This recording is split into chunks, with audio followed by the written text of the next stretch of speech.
Next अगली चीज जो आती है that is sphere.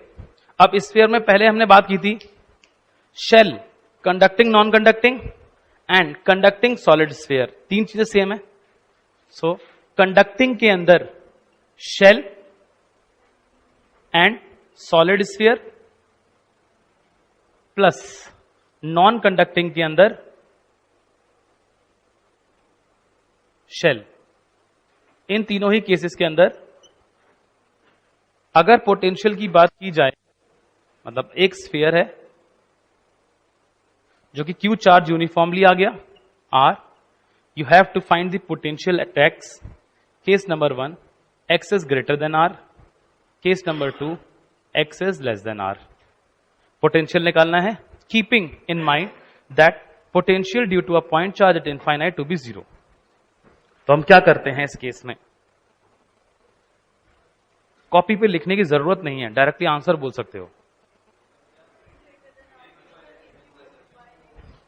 Greater than are के लिए के क्यू बाय एक्स हो जाएगा, क्यों?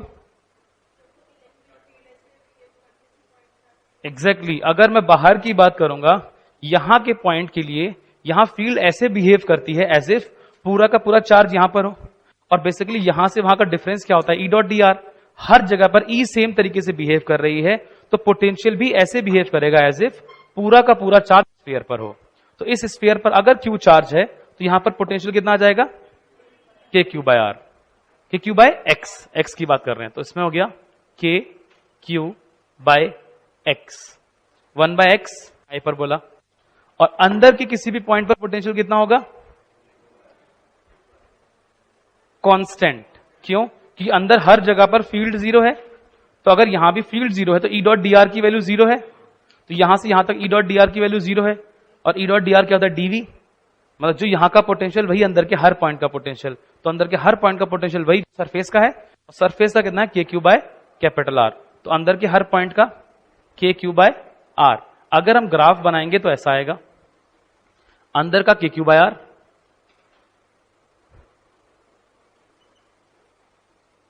और बाहर के लिए K Q by X, potential versus X की अगर हम बात करें तो ये स्टैंडर्ड कर्व्स हैं, आते हैं हर बार। और ध्यान देना, जितनी मेहनत हम लोग कर रहे हैं ना इलेक्ट्रोस्टैट्स के अंदर, गॉस लॉ के अंदर, इसके बाद एक टॉपिक आ गया gravitational. Gravitation is word by word electrostatics, same ही चीज है। चलो स्टार्ट करते हैं नेक्स्ट। इसी के अंदर अगर solid sphere with non conducting and uniform charge, अगर ये आ जाए नॉन कंडक्टिंग यूनिफॉर्म चार्ज, इसमें अगर पोटेंशियल एट इंफिनिटी को 0 मान लिया जाए, अब इसमें निकालो potential at X where X is greater than R and potential at X where X is less than R. 2 minute का समय है तुम्हारे पास, तो टाइम स्टार्ट्स नाउ। हो जाओ शुरू। देखो आउटसाइड की अगर हम बात करें किसी भी डिस्टेंस एक्स पर, तो फर्क पड़ना ही नहीं चाहिए, क्योंकि आउटसाइड में फील्ड वैसी ही आती है जैसे सेंटर पे चार्ज हो, तो आउटसाइड का तो पोटेंशियल के क्यू बाय एक्स ही रहेगा। अब बात करनी है हमें इनसाइड, तो इनसाइड में ध्यान देना, अब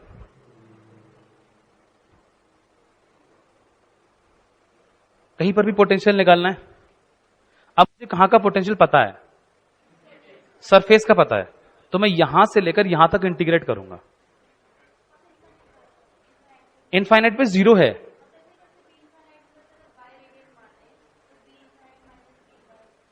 यहां पर और वहां पर फील्ड सेम है, नहीं है।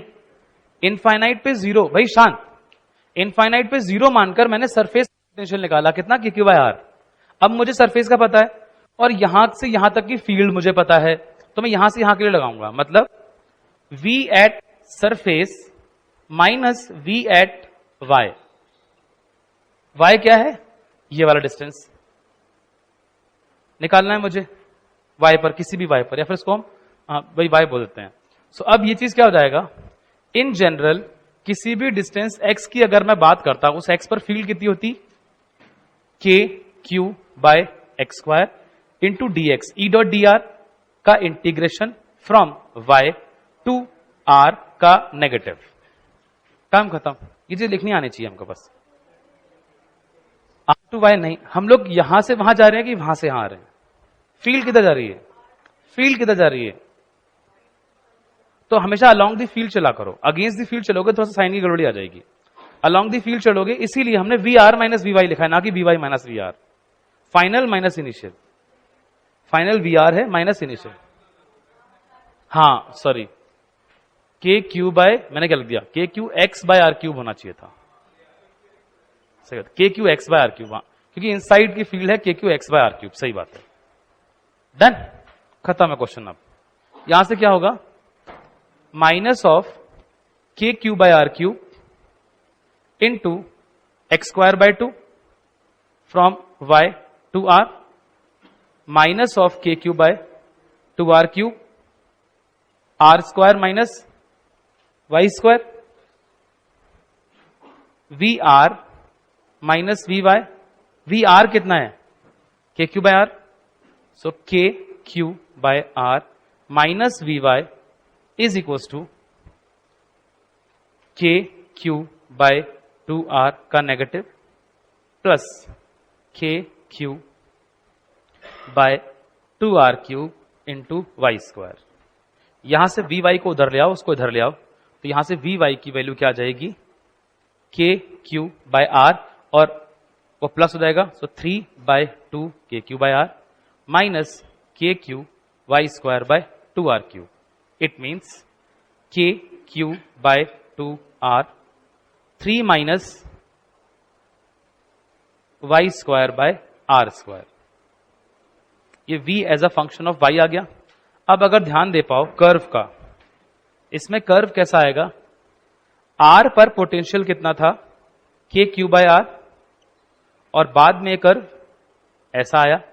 अंदर पे अगर मैं कर्व बनाना चाहूं, सेंटर पे फील्ड कितनी आएगी, पोटेंशियल, पोटेंशियल एट सेंटर मतलब Y की वैल्यू 0, 3 KQ बाय 2R, मतलब कि KQ बाय 2R तो इसका 1/3, सो 3 KQ बाय 2R, और यहां से यहां तक ज्वाइन करेगा। अब Y square is a quadratic question with negative coefficient, quadratic question with negative coefficient ऐसा होता है, तो ये चीज ये आ जाएगा। सो ये पोटेंशियल का कर्व आएगा। सो अगर हम सॉलिड नॉन कंडक्टिंग स्फीयर की बात करते हैं, फील्ड पहले बढ़ती है और फिर घटती है, पोटेंशियल हमेशा घटता ही चला जाता है। और मेन चीज, सेंटर पर पोटेंशियल कितना, परफेक्ट। इलेक्ट्रिक फील्ड हमेशा बाहर है, इलेक्ट्रिक फील्ड के अलोंग पोटेंशियल गिरता ही गिरता है, तो हमेशा गिरेगा। इंपॉर्टेंट चीज, जितना सेंटर पे जो पोटेंशियल है वो सरफेस का 3/2 टाइम्स है, 1.5 गुना है। याद नहीं रहता है लोगों को। और इसमें क्वेश्चन क्या पूछते हैं अक्सर, जब भी क्वेश्चन आएगा वो पूछेंगे R/2 पर पोटेंशियल बताओ जरा इसका। तो जिसको ये फॉर्मूला पता होगा वो R/2 पुट कर पाएगा, जिसको नहीं पता होगा एग्जाम में डराइव तो तुम कर नहीं पाओगे, या तो एग्जाम में डराइव कर लो। बाकी क्वेश्चन R/2 पे पोटेंशियल पूछ लिया तो एक रफ आइडिया क्या लगा सकते हो, KQ बाय R और KQ by 3 KQ by 2R के बीच में होना चाहिए। अगर ऐसा एक ही ऑप्शन है तो डायरेक्टली टिक मार दो, इसको बोलते हैं स्मार्ट वर्क। वरना तुम सॉल्व करो, अगर मान लो सारे ऑप्शन इसके बीच में दिया जाए वो भी स्मार्ट हो तो फिर तुम्हें ड्राइव करना पड़ेगा, फिर तुम्हें ड्राइव करना पड़ेगा। ये होता है कुछ क्वेश्चन जानबूझ के ऐसे बनाए जाएंगे, वो ऑप्शंस क्या देंगे यहाँ पर, 5/2 KQ bye R, 2 KQ bye R, KQ bye R, और चौथा ऑप्शन इनके बीच में, वही आंसर है। तो पोटेंशियल की अगर हम बात करें, इतना अगर हमें आ गया ना तो पोटेंशियल हमारे लिए काफी है। इलेक्ट्रिक फील्ड एंड पोटेंशियल इतना तो आना चाहिए, ठीक है। नाउ अब शीट के सामने कितनी वो होती है field, sigma by 2 epsilon not, और स्लैब के सामने सिग्मा बाय एप्सिलॉन नॉट। एक क्वेश्चन दिया था, एक क्वेश्चन है, एक इनफाइनाइट शीट है और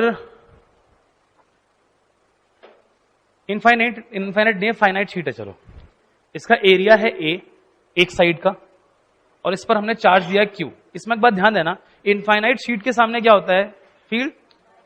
बट क्या हम कभी भी इनफाइनाइट शीट पढ़ते हैं, पढ़ते तो नहीं है। इनफाइनाइट का मतलब क्या होता है कि शीट के सामने वाला जो पॉइंट है, इस डिस्टेंस के सामने ये लेंथ बहुत बड़ी होनी चाहिए।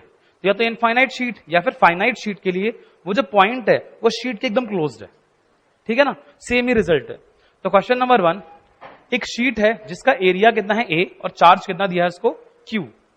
दूसरी एक स्लैब है, ये अलग केस है, ठीक है। स्लैब में इधर एक साइड का एरिया ऑब्वियसली ए और ए जो है, टोटल चार्ज इसको भी दिया गया है, क्यू दिया गया है। तो इसके भी नियरेस्ट पॉइंट पे फील्ड निकालनी है और इसके भी नियरेस्ट पॉइंट पे फील्ड निकालनी है। सोच समझ के निकालो।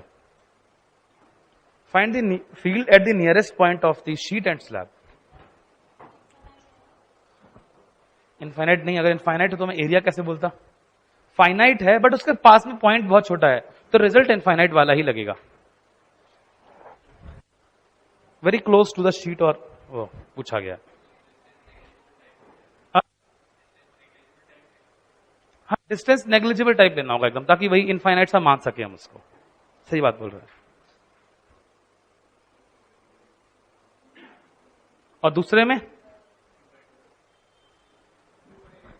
Q by A epsilon naught. Why कैसे आया Q by A epsilon naught अमान? पास में शीट के सामने कितनी फील्ड होती है? सिग्मा बाय 2 एप्सिलॉन नॉट होती है। तो शीट के बहुत सामने है, शीट पर चार्ज कितना है क्यू, एरिया कितना है A. Q upon A is sigma, sigma by 2 epsilon naught. इसके सामने फील्ड कितनी है? Q by 2 A epsilon naught. इसके सामने फील्ड कितनी है? क्यों आएगा 2? स्लैब के सामने फील्ड कितनी होती है? Sigma upon epsilon naught. तो यहां क्या होना चाहिए?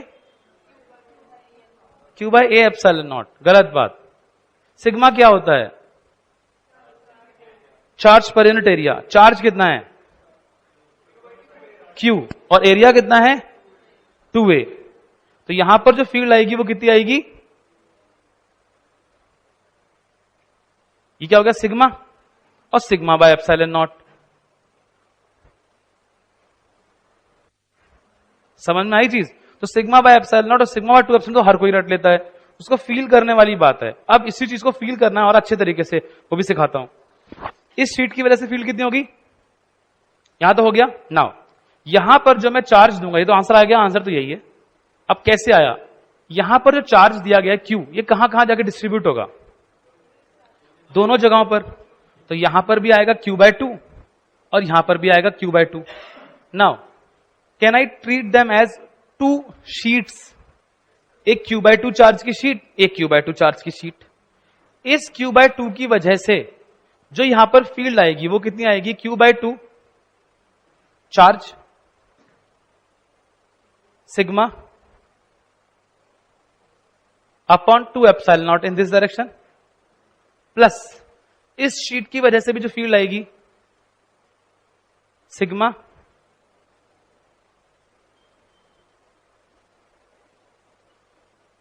आगे field. So a slab can be treated as 2 sheets. एक स्लैब को हम 2 शीट्स में भी ब्रेक कर सकते हैं। तो ये स्लैब और शीट को ढंग से समझ लो पहले तो। एक तो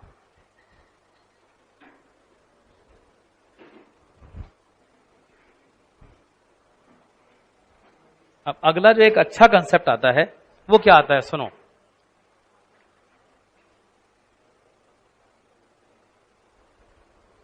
ये एक स्फीयर है, ठीक है, सॉलिड कंडक्टिंग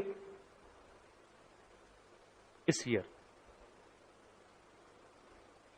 इस स्फीयर पर अगर कोई चार्ज, जैसे इंजेक्शन में चार्ज टाइप भर के इसके अंदर डाल के छोड़ दिया जाए, यहां पर लाकर मैंने चार्ज छोड़ दिया, क्यू चार्ज, क्या होगा उस चार्ज के साथ?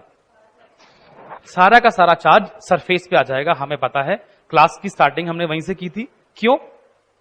क्योंकि मेटल बॉडी के अंदर, कंडक्टिंग मटेरियल के अंदर नेट चार्ज कभी हो ही नहीं सकता, तो सारा का सारा सरफेस पे आ जाएगा, नो प्रॉब्लम। अब क्या किया हमने?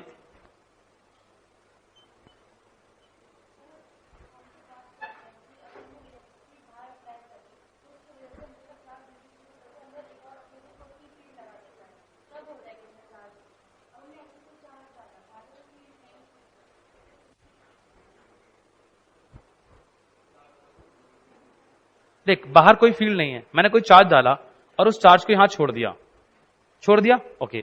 अंदर फील्ड कितनी होनी चाहिए? कंडक्टिंग मटेरियल के अंदर फील्ड कितनी होना चाहिए? फील्ड तो जीरो ही होनी चाहिए। ओके, अब मैं इस वॉल्यूम को ले लूंगा, इस वॉल्यूम के हर पॉइंट पर फील्ड जीरो है, तो उसके अंदर चार्ज जीरो होना चाहिए। बट चार्ज कहां से आया? तो चार्ज सरफेस पे ही चला जाएगा खुद, अंदर के हर पॉइंट की फील्ड को जीरो करने के लिए। नाउ अब इस स्फीयर के अंदर मैंने क्या किया, ये तो कंडक्टिंग मटेरियल है, ठीक है, ये क्या है? Conducting material. और ये है कैविटी। कैविटी मतलब बोलो,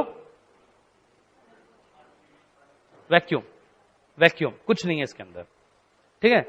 अब मैंने क्या किया, वापस से इंजेक्शन से यहां चार्ज डाल के क्यू रख दिया। अब ये चार्ज के साथ क्या होगा?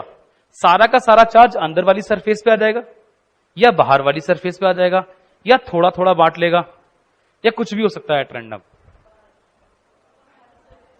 सारा का सारा बाहर की सरफेस पे आना चाहिए, अंदर की सरफेस पे नहीं आना चाहिए। क्यों? सोच समझ के बोलना। सारा बाहर ही क्यों आना चाहिए, सारा अंदर क्यों नहीं आना चाहिए?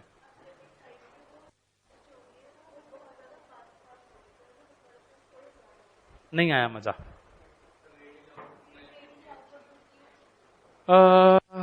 So what?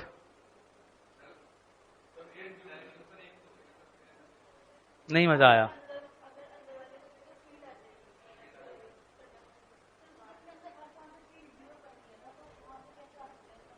अच्छा, मान लो ऐसा कुछ आ जाए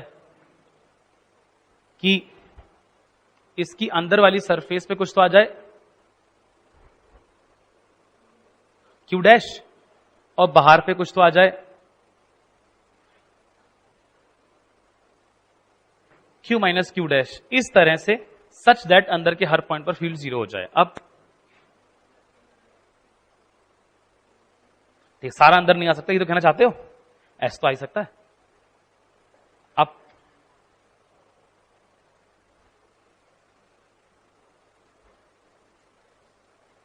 ये कैसे कह सकते हो कि सारा का सारा बाहर ही जाएगा? कह सकते हैं एग्जैक्टली अंदर चार्ज आ गया ना, तो हम गॉसियन सरफेस ऐसी ले लेंगे, ये वाली कुछ तो। इस गॉसियन सरफेस के हर पॉइंट पर फील्ड जीरो होनी चाहिए थी, इसके हर पॉइंट पर फील्ड जीरो होनी चाहिए थी, तो इसके अंदर चार्ज एंक्लोज्ड जीरो होना चाहिए था, बट इसके अंदर चार्ज एंक्लोज्ड आ गया, मतलब फील्ड जीरो नहीं हुई, मतलब हमारा assumption गलत है, मतलब सारा चार्ज बाहर जाएगा। सो अगर अंदर कैविटी भी है तो भी सारा का सारा चार्ज आउटर सरफेस पे चला जाएगा। डन। अब इसी के अंदर अभी नोट मत करना,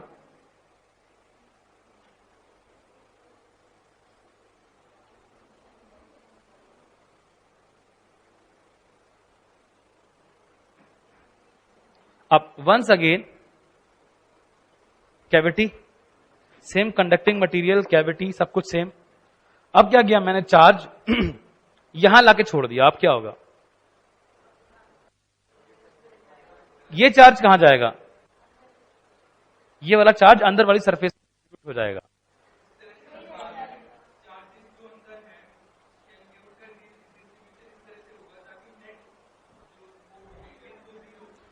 इसके साथ क्या होगा, ये यही रहेगा। ऑब्वियसली ये वैक्यूम में है, किसी से कनेक्टेड नहीं है, क्यों ही मूव करेगा, ये यही रहेगा। स्फीयर न्यूट्रल था, अब क्या होगा उसके अलावा?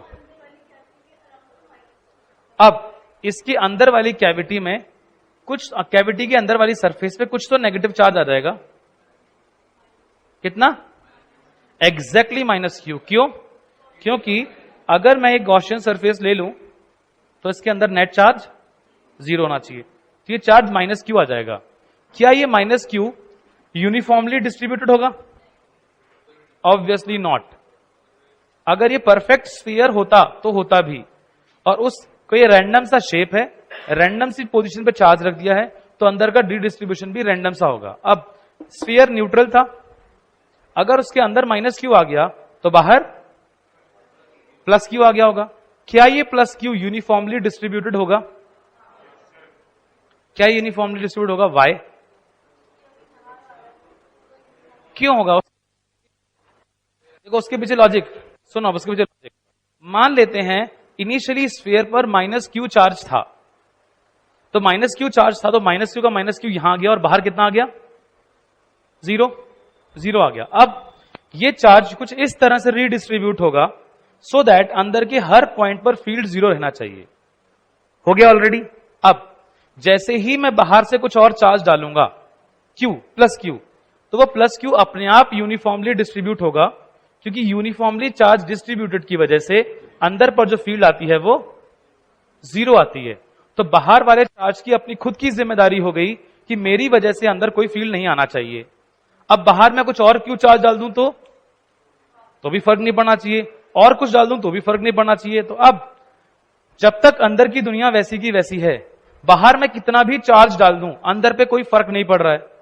सिमिलरली एट दिस पोजीशन, मान लिया किसी भी टाइम पर मैं आउटसाइड पर 5Q लेके आ चुका हूं, और एट दिस टाइम अगर मैं अंदर वाले चार्ज को मूव करूं तो क्या होगा? जैसे ही मैं इसको मूव करूंगा तो अंदर का ही माइनस रीडिस्ट्रीब्यूट होगा। क्यों? क्योंकि बाहर की वजह से तो फील्ड जीरो है ही। अब अंदर वाले की अपनी जिम्मेदारी है कि हमारी वजह से हर जगह फील्ड जीरो होना चाहिए। सो इन शॉर्ट तुम इस तरह से ट्रीट कर सकते हो उस चीज को कि अंदर का चार्ज और जो है ये एक अलग दुनिया है, बाहर का चार्ज और एटमॉस्फेयर है वो एक अलग दुनिया है, और इन दो दुनिया को कौन सेपरेट कर रहा है? Conducting material. सो अंदर की दुनिया में कुछ भी कर लो बाहर फर्क नहीं पड़ेगा, बाहर की दुनिया में कुछ भी कर लो अंदर फर्क नहीं पड़ेगा। तो ये बेसिक कंसेप्ट ऑफ वो है कैविटी। अगर कोई भी सॉलिड कंडक्टिंग स्फीयर है तो याद रखना कंडक्टिंग होना जरूरी है।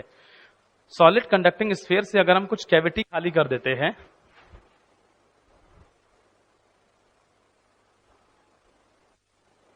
तो ये जो कैविटी सी खाली कर दी हमने, इसके अंदर ये जो कंडक्टिंग मटेरियल है, ये कंडक्टिंग मटेरियल बेसिकली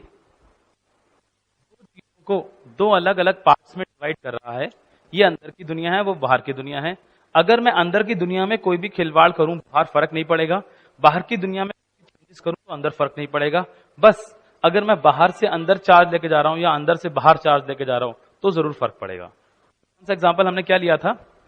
अगर एक Q चार्ज कहीं तो रख दिया तो यहां पर माइनस Q चार्ज आएगा कुछ तो, जो कि नॉन यूनिफॉर्मली डिस्ट्रीब्यूटेड होगा, और अगर ये न्यूट्रल था तो बाहर जो चार्ज आएगा प्लस Q वो यूनिफॉर्मली डिस्ट्रीब्यूटेड होगा।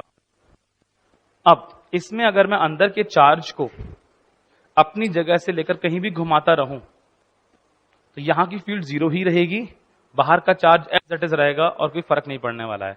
बट अगर मैं अचानक से बाहर यहां पर एक माइनस चार्ज ले आऊं तो क्या होगा? अब ध्यान देना, इन दो इसके चार्ज इसकी और इन सबकी रेस्पॉन्सिबिलिटी फील्ड जीरो होना चाहिए। सो अंदर वाली दुनिया ने क्या बोला? जब तुम यूनिफॉर्मली डिस्ट्रीब्यूटेड थे तब तुम्हारी वजह से फील्ड जीरो थी, और उस टाइम हमारी जिम्मेदारी थी हम दोनों की मिलकर कि यहां की फील्ड जीरो कर दें, और हमने कर दी। नाउ अब अचानक से अगर बाहर की दुनिया में कुछ भी होता है तो हमारी वजह से जो कंट्रीब्यूशन है वो तो वैसे ही निल है। एडजस्ट योरसेल्फ, खुद को इस तरह से करो कि यहां फील्ड जीरो रहना चाहिए, अब तुम्हारी जिम्मेदारी। सो उसने क्या किया? जैसे ही ये माइनस चार्ज आया तो इस माइनस चार्ज की वजह से यहां पर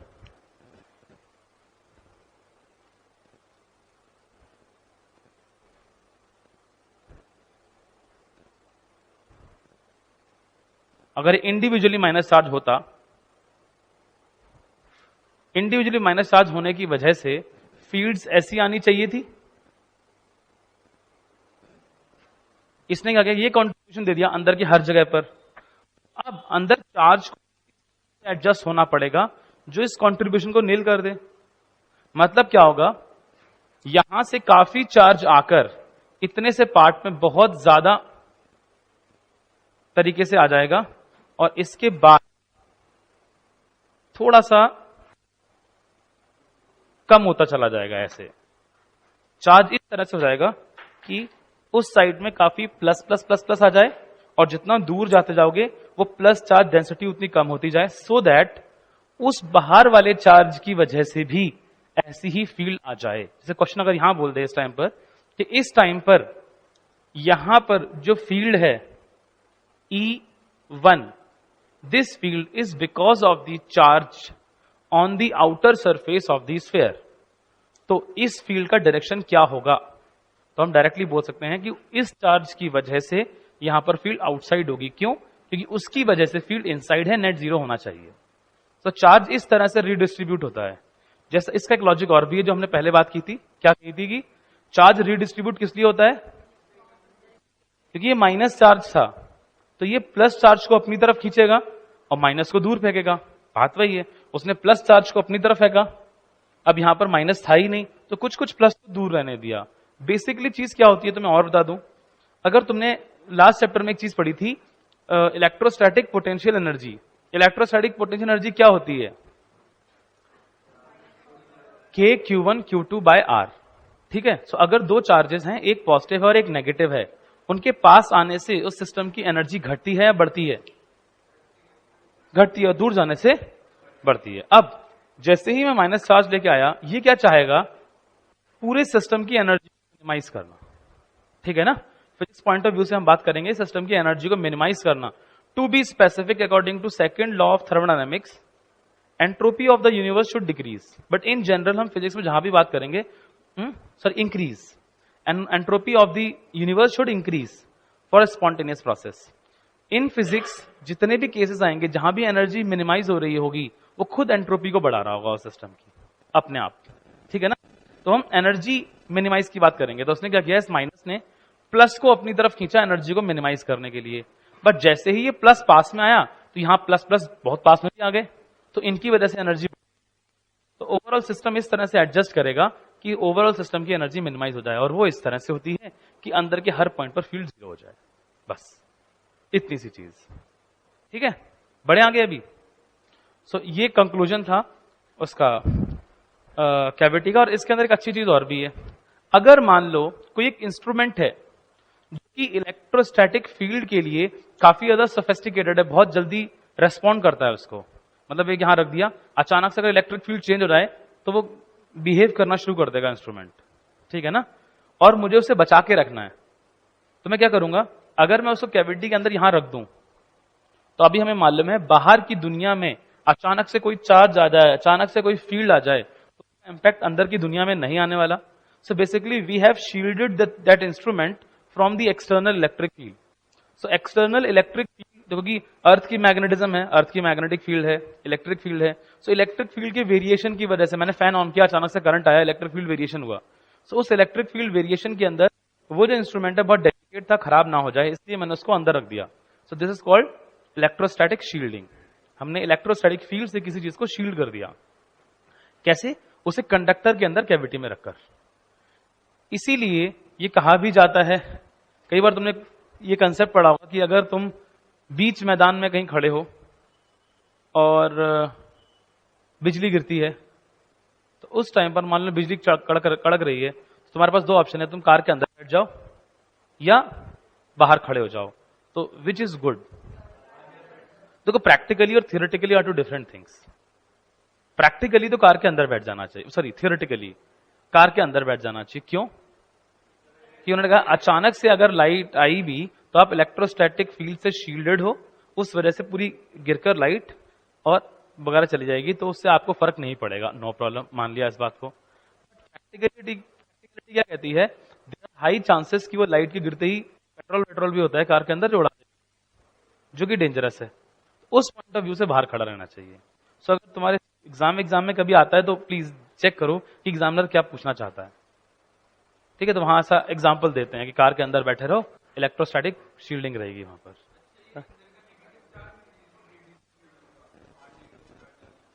नहीं वही बोला ना, अंदर अगर कोई भी चार्जेस के साथ खिलवाड़ करेंगे तो अंदर होगा, बाहर कंट्रीब्यूशन नहीं है। बाहर में चेंजेस आने की बाद अंदर की वजह से कोई फर्क नहीं पड़ेगा। अब इसमें क्वेश्चन बड़े अच्छे अच्छे बनते हैं, दिखाता हूं कैसे। जैसे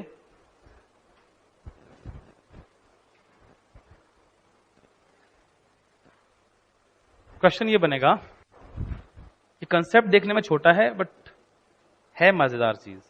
एक सॉलिड कंडक्टर है, सॉलिड कंडक्टर ना लेकर हॉलो मान लेते हैं, चलो ठीक है ना, hollow conductor of radius R, और हमने क्या किया, इसको क्यू चार्ज दे दिया,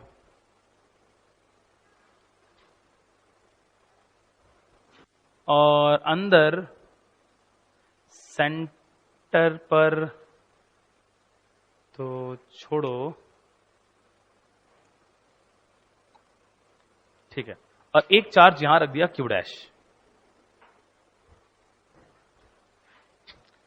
ये क्यू भी पॉजिटिव है, क्यू डैश भी पॉजिटिव है। क्या वो क्यू यूनिफॉर्मली डिस्ट्रीब्यूटेड होगा? पहली चीज, क्या ये वाला क्यू इसकी आउटर सरफेस पे यूनिफॉर्मली डिस्ट्रीब्यूटेड होगा कि नॉन यूनिफॉर्मली होगा? Non uniform. कॉमन सेंस, अंदर हर जगह पर फील्ड जीरो चाहिए हमको। सो यहां प्लस है तो ये बहुत ज्यादा, वो भी प्लस था, तो यहां प्लस बहुत पास पास में होगा, और यहां एकदम दूर दूर, इस तरह से डेंसिटी होगी। क्वेश्चन क्या है, अगर इसकी रेडियस है कैपिटल आर, ये डिस्टेंस है डी, सेंटर से कुछ तो डिस्टेंस है स्मॉल आर, और ये डिस्टेंस है वाई, इस पॉइंट का नाम है A. You have to find the potential at A because of the charges on the surface of sphere. सही बात, potential at A, net potential नहीं पूछा है मैंने, potential at A because of the charges on the surface of sphere, ये question पूछा गया। Potential at A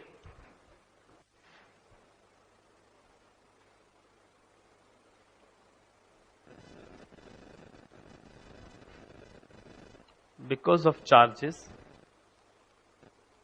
on the surface of sphere, k q by d minus r,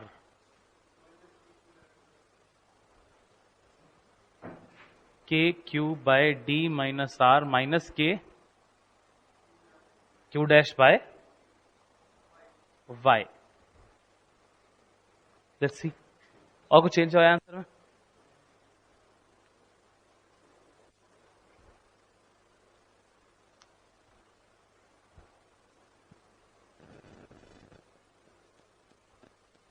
super imposition का बहुत अच्छा और बहुत सिंपल क्वेश्चन है। अच्छा अमान, तेरे माइंड में क्या आया जितना आंसर ये दिया है, बता मुझे पहले। प्रोसेस पे ध्यान देना जरा, एक चीज पर। क्या चीज? इलेक्ट्रिक फील्ड जीरो होगा कहां पर? ए पर इलेक्ट्रिक फील्ड जीरो है, परफेक्ट।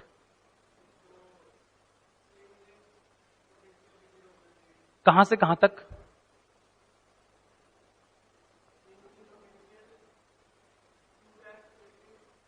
गलत बात, देखो परफेक्ट, ये बात सही बोली तूने। अगर सरफेस से मैं ए तक आता हूं, क्यों? सरफेस और ए के बीच में फील्ड पूरी जीरो है, फील्ड जीरो है तो पोटेंशियल कांस्टेंट है, तो सरफेस से लेकर ए तक के बीच में तो पोटेंशियल का जो ड्रॉप है वो जीरो है, परफेक्ट मानता हूं। आगे बता।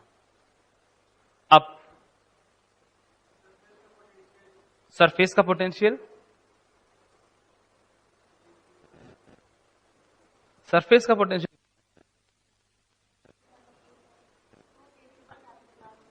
क्यू की वजह से ए पर पोटेंशियल के क्यू बाय कैपिटल आर है। गलत बात। अगर वो क्यू यूनिफॉर्मली डिस्ट्रीब्यूटेड होता, अगर ये क्यू जो है यूनिफॉर्मली डिस्ट्रीब्यूटेड होता तो उसकी वजह से कि हर पोटेंशियल सेम होता, मैं मान लेता। बट क्या क्यू यूनिफॉर्मली डिस्ट्रीब्यूटेड है? नहीं है, काम खत्म। अब बताओ, क्या इस पूरे बोर्ड पर ऐसा कोई पॉइंट है जहां का पोटेंशियल तुम बहुत इजीली निकाल सकते हो कि सर यहां का पोटेंशियल निकालना बड़ा आसान है? हाँ, सेंटर का। क्यों? क्यों आसान है? बट यहां पर चार्ज यूनिफॉर्मली डिस्ट्रीब्यूटेड नहीं है। एक मैं कंफ्यूज कर रहा हूं, तो कंफ्यूज हो मत, ठीक है? पता, वहां पर चार्ज जो है स्फीयर पर यूनिफॉर्मली डिस्ट्रीब्यूटेड नहीं है, नो प्रॉब्लम। आगे था किसकी वजह से फील्ड, या टोटल या किसी की वजह से? फील्ड जीरो है, नो प्रॉब्लम। परफेक्ट, एकदम बस ठीक, एकदम परफेक्ट, सही बात बोली तूने। ये तूने मोटी मोटी पिक्चर क्रिएट कर दी, जो कि सही है सोचने का तरीका, ठीक है ना? सोचने का तरीका उसने क्या बोला? उसने बोला कि सेंटर पर फील्ड जीरो है, नो प्रॉब्लम। ए पर भी field zero, throughout the sphere inside, हर जगह पर फील्ड सेम है जो कि जीरो है।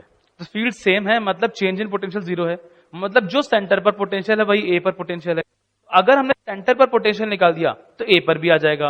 और ए पर पोटेंशियल किस किस की वजह से है, या तो इसकी वजह से है या सरफेस वाले चार्जेस की वजह से है। इसकी वजह से जो है माइनस कर देंगे, सरफेस वाले की वजह से आ जाएगा।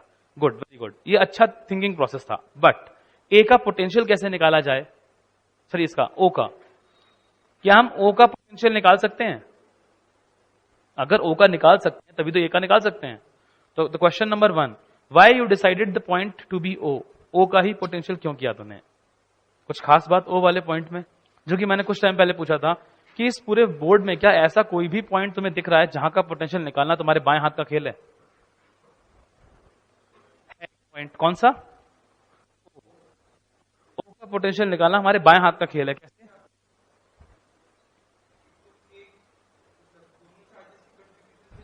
हाँ, दोनों चार्ज के कॉन्ट्रीब्यूशन से निकालेंगे, बट क्यू वाला चार्ज यूनिफॉर्मली डिस्ट्रीब्यूटेड नहीं है, मत होने दो।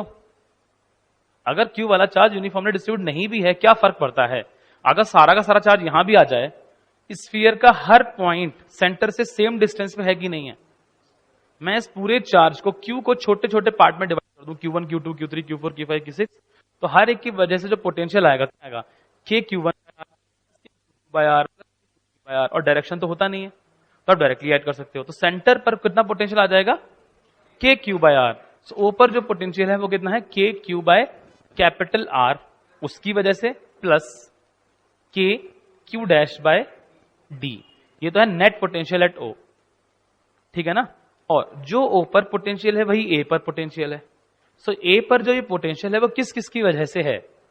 A पर अगर हम बात करें K Q by R plus K Q dash by D, ये जो पोटेंशियल है ऊपर वो किस किस की वजह से है? सरफेस वाले चार्ज की वजह से और Q डैश की वजह से। Q डैश की वजह से कितना है? K Q dash by Y plus potential due to surface. आ गया ना आंसर? तो सरफेस की वजह से पोटेंशियल कितना है? K Q by capital R plus K Q dash by D minus K Q by Y। काम खत्म इसको। हाँ,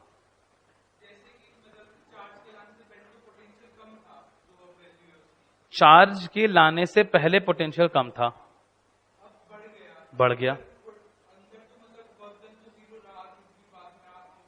ठीक है। एक सिग्निफिकेंस क्या है? किसी भी सिस्टम का पोटेंशियल बढ़ रहा है मतलब पोटेंशियल एनर्जी बढ़ रही है। अगर किसी सिस्टम की पोटेंशियल एनर्जी बढ़ रही है मतलब उस सिस्टम पर वर्क हुआ है, उस सिस्टम पर वर्क हुआ है। अगर कोई भी सिस्टम, मतलब जैसे पहले हम एक सिस्टम चूज करते हैं जिसकी एनर्जी के बारे में बात करें। मैं बोलता हूं इस क्लास की पोटेंशियल एनर्जी, तो उसमें कौन कौन इंक्लूड हो गया? हम सब हो गए, सारे बेंचेस वेंचेस सब हो गई।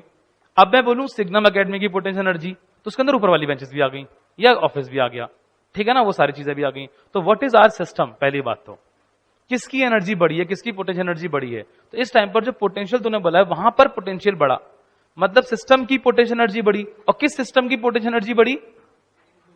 सबकी बढ़ी। उसके अंदर वो चार्ज भी इंक्लूड आ गया, दैट चार्ज और ये चार्ज, इन सबको अगर हम इंक्लूड करते हैं तो कहीं ना कहीं वर्क हुआ है। और जो कि हुआ है कैसे मालूम हमको? यहां पर पॉजिटिव चार्ज था, इस पॉजिटिव चार्ज की वजह से फील्ड अवे थी, तो इस पर फोर्स अवे लग रहा था, और मैं उसको इनफाइनाइट से उठा के यहां लेके आया, तो मैंने सिस्टम पे वर्क किया, मैंने इस सिस्टम की पोटेंशियल एनर्जी को बढ़ा दिया, जिस वजह से पोटेंशियल में चेंज आया। ठीक है, ध्यान देना, अंदर की दुनिया में कोई फर्क नहीं पड़ा। अंदर फील्ड जीरो थी पहले भी, आज भी जीरो है।